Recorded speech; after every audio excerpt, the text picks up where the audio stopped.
All right, this is Mason Brown, Ryan Dahl, and Travis Cottrell. Guys, so exciting. The next Christmas album is here. Can you believe it? Yes. Whoop, whoop. Last year, I'm so I feel happy, like and we it's were June. just... That's right. I know it's June, but oh well. Well, we are excited to invite you all into a journey with us to listen through doing a reading session of all the songs.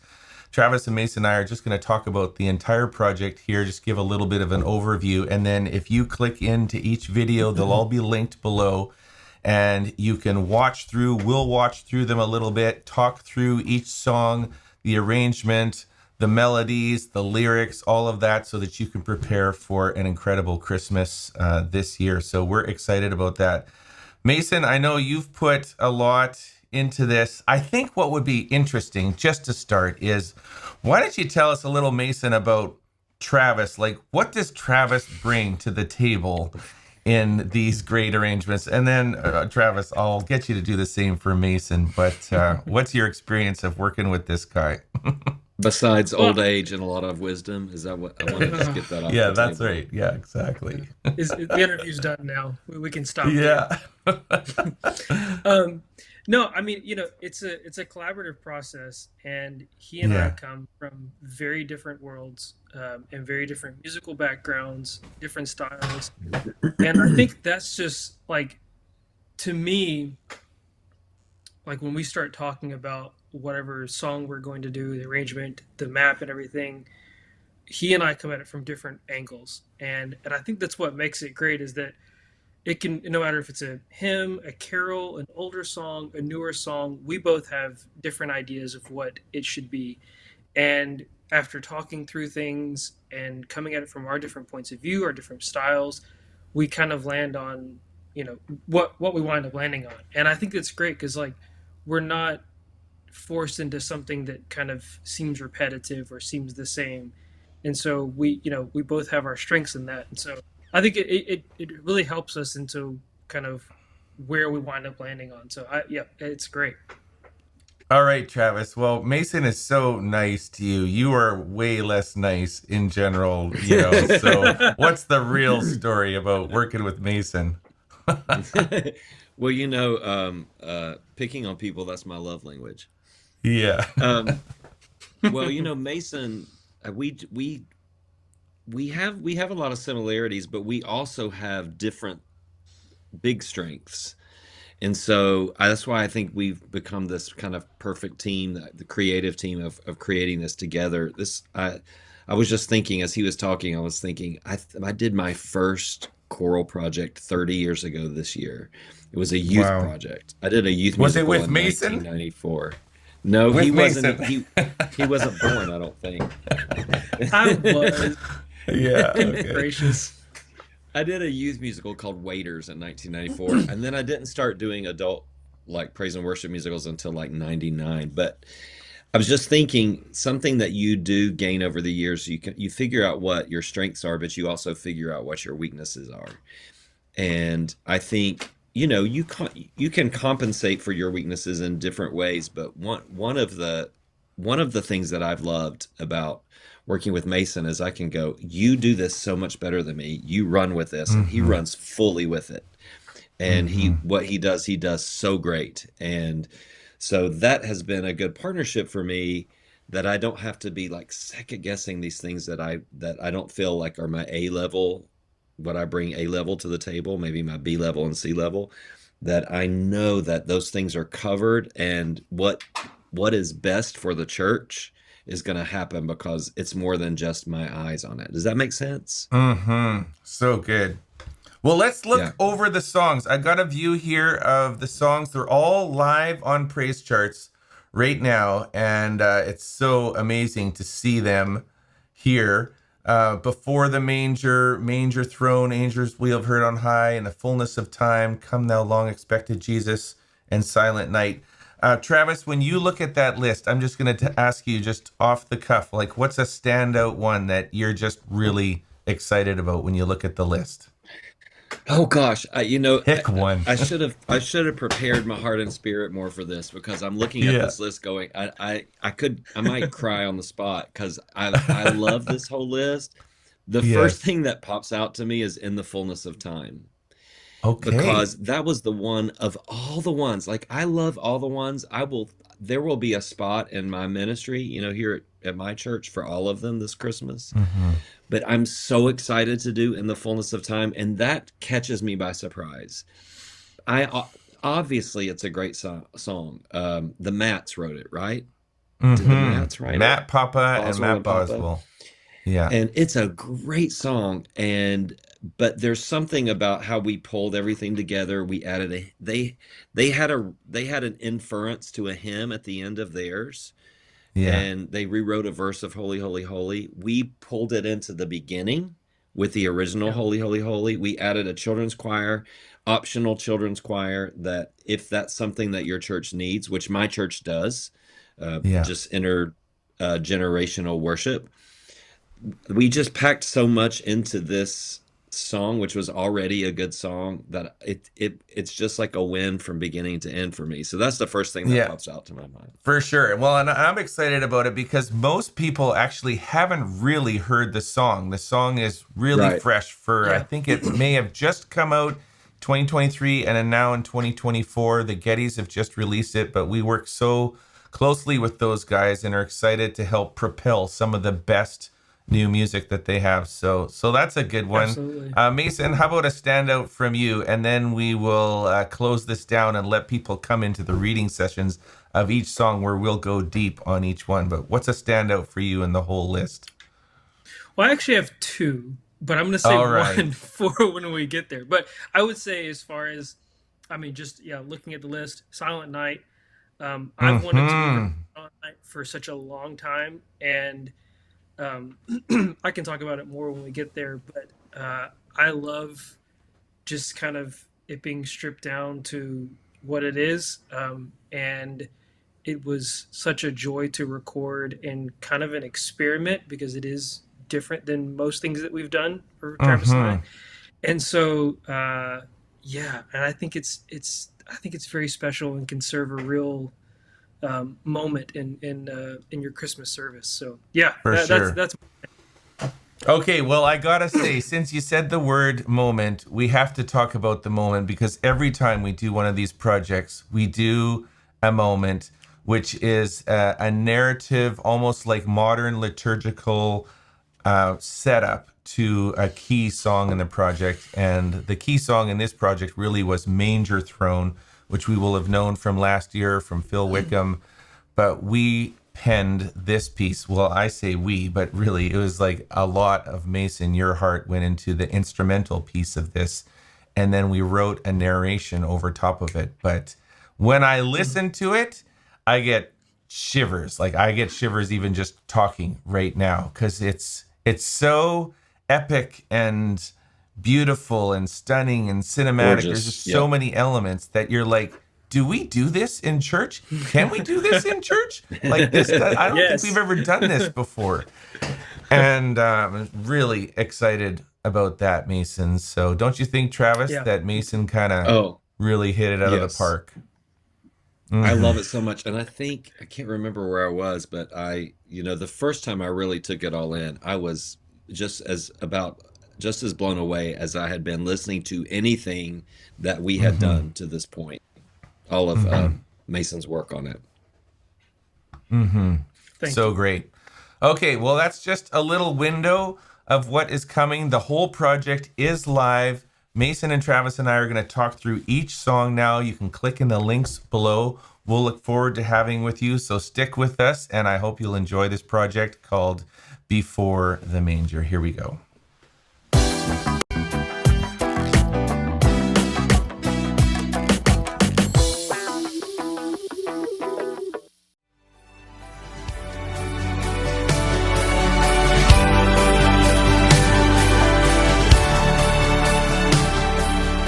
All right, let's talk about Come Thou Long Expected Jesus, the first song on this project of Before the Manger. It's beautiful that we have brought in a few hymns where, of course, everybody knows the melody. Everyone knows the lyric. These are like rock solid, foundational on theology and melody. So many elements that the church is familiar with, and yet we're trying to bring something fresh to the table. So, Travis, Yeah. what do you feel like with this song? Is this a song that you've used before? There's some new ideas that we're trying to bring to the table with this before we listen to it. Listen, everything that you said is everything that I want to say because I Okay. think Yeah. for me for me personally, like we do these, December comes and there are just certain songs that you want to sing every December, right? Yeah. And certain carols that are in your canon of worship that you always want to do.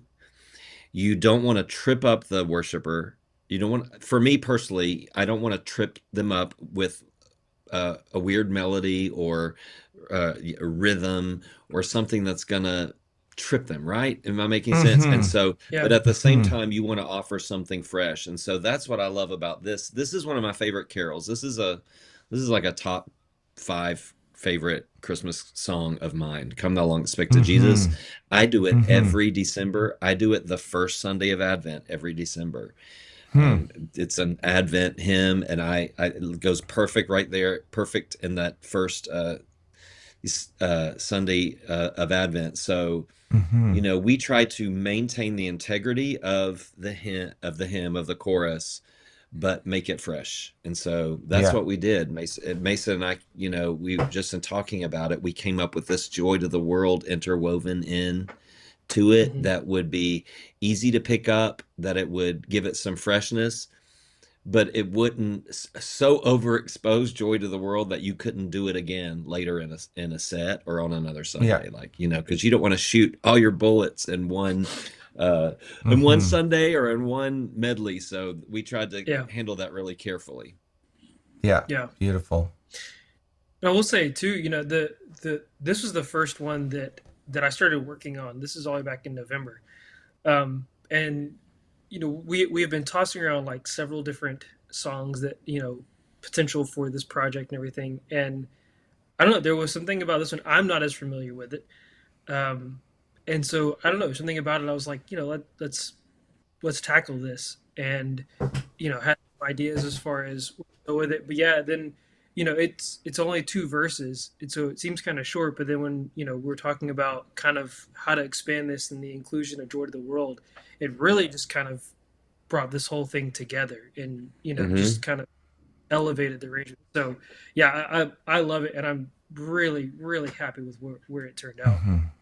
Well, I don't know if you guys realize that these 2 songs, like we're talking, the authors are Charles Wesley, 1744, and Isaac Watts, 1719. Like, you guys are digging into the depths of our history as a church. Unless we go back to Jesus, let's go back to the Right, 1700s. right, exactly.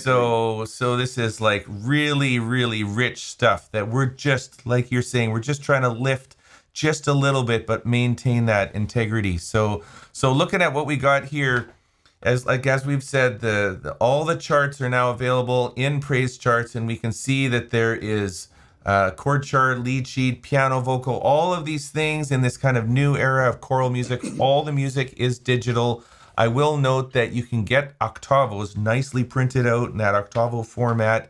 It's printed on demand if you want to order that. So just looking at it here, live on the site, here is the song, and you can just click through all the different products. You can get them all or just get the ones that you need. But I'm excited about this.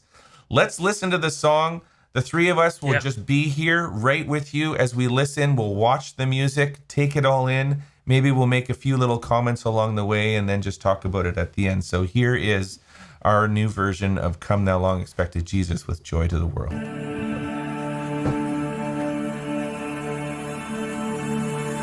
Come, thou long expected Jesus, born to set thy people free. From our fears and sins, release us. Let us find our rest in thee.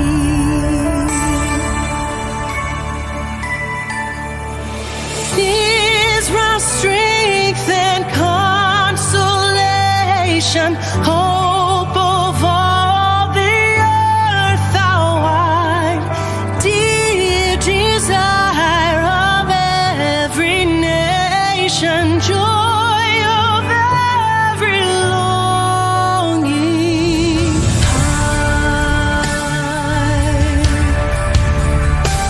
You're the joy of every heart. The joy of every heart. Warn thy people to deliver, born a child and yet a king, born to reign in us forever. Now thy gracious kingdom bring, by thine own eternal Spirit, ruling all our hearts alone, by thine all sufficient merit, raise us to thy glorious throne.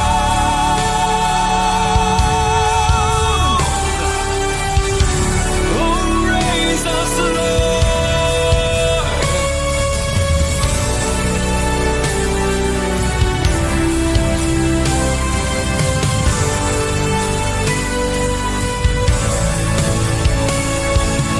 Joy to the world, the Lord is come.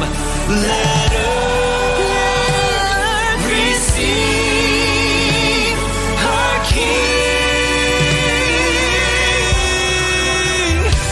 Let every heart prepare Him room, and heaven and nature sing, and heaven and nature sing. We sing, oh yes, let heaven and nature sing.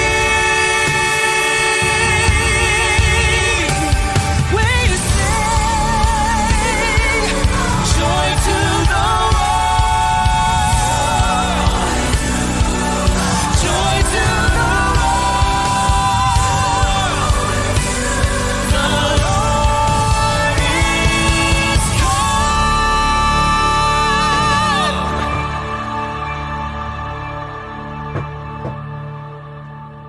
Love it. Beautiful.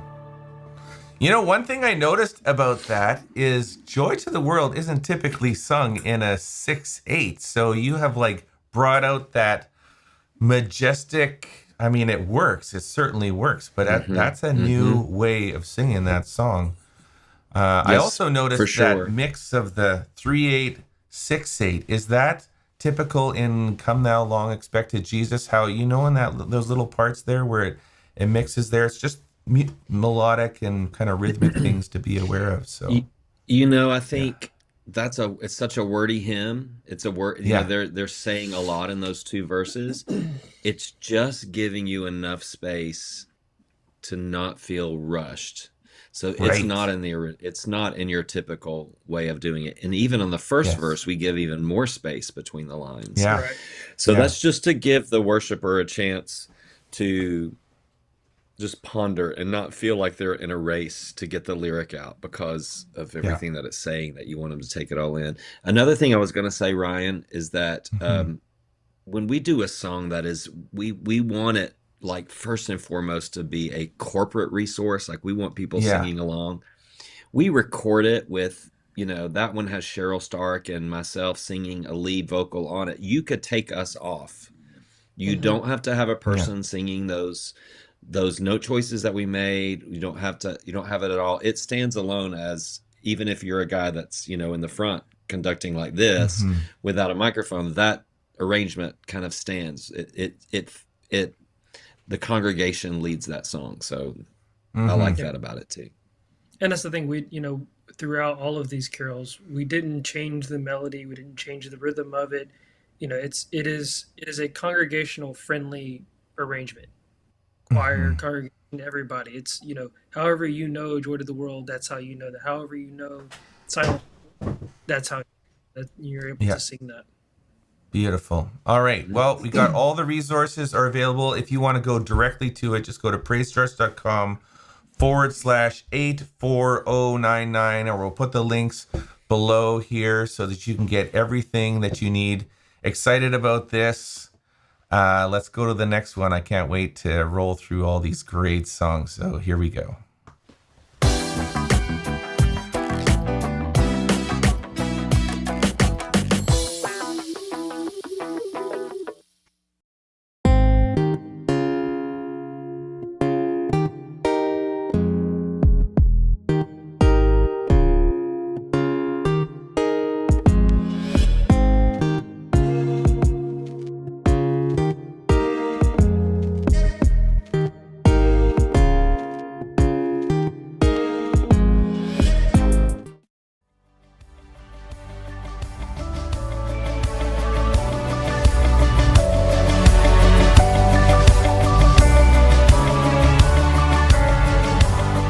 All right, in the fullness of time. So this is exciting because this is something new and fresh to bring to the table out of our relationship with the Gettys. Travis, remember you and me sitting in Keith's living room there, just talking about all the great music that has come out of their incredible work, and it's so fun to be able to support them and work with them, and find some of the great new songs that they're writing. I know you're excited about this one. Yes. You're not teasing something to come, are you? I'm not gonna say No. anything. I'm excited about this one. Yeah. I am excited about this song. I said it earlier, but this is one just from the beginning to end, the way that it's built. I think there's just it's a resource in a myriad of ways for a church. So Yeah. this is 100% going. It'll go on a Sunday morning in December. It'll go in our Christmas program. I'm excited about it. Hmm. So Mason, we have brought, because it's not just in the fullness of time, it also brings together another rich classic song from our history, Holy, Holy, Holy, Holy, which is typically not a Christmas song. I mean, that's a song Mm-mm. for all seasons, but bringing Right. that in together. I love how we are merging rich history with this kind of like also modern musicality that we're doing. So, and then Yeah. children and, adults kind of, this has all the elements of sort of bringing the church together to sing. Mason, tell us a Well, little I about think, the arrangement before we go in. yeah, I mean, yeah, the what Travis mentioned earlier, them, the Mats kind of rewriting a Hmm. new lyric to Holy, Holy, Holy to make it uh, more of the Christmas swear. I think was a great inclusion to the song, and so